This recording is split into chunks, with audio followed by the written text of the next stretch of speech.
வணக்கம். என் பெயர் ரஷிகா. நான் மூன்று மளிகையில் பயில்கிறேன். இனிய என் தலைப்பு திருக்குறளும் பொருளும். குறள்: கற்றனாலாய பயனென்கொல் வாழ நெறிவார் நற்றார் தொழார் எனின். பொருள்: நன்கு கல்வி கற்ற ஒருவர் தூய அறிவின் வடிவாக விளங்கும். இறைவனை வணங்காவிடில் அவர் கற்ற கல்வி பயனுள்ளதாகிவிடும். குறள்: நன்றி மறப்பது நன்றே, நன்றல்லதே அன்றே மறப்பது நன்றே.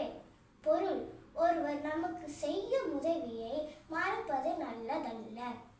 அவர் செய்யும் குற்றத்தை உடனே மறந்து விடுவது நல்லது.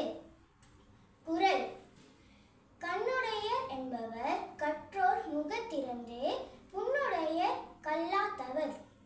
பொருள்: கற்றவர்கள் கண்ணுள்ளவர்கள் என சொல்ல தகுதி உடையவர்கள்.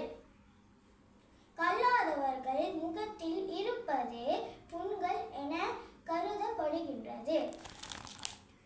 குறள்: உடுக்கை இழந்தவன் கை போல ஆங்கே இடுக்கண் களைவதாம் நட்பு. பொருள்: உடுத்திய ஆடை நழுவும் போது ஒருவருடைய கை அயரறியாமல் உடனே ஆடையை இழுத்து மானத்தை காப்பது போன்ற நண்பருக்கு துன்பம் வந்த கணமே ஓடி சென்று அதனை போக்குவதே நட்பாகும்.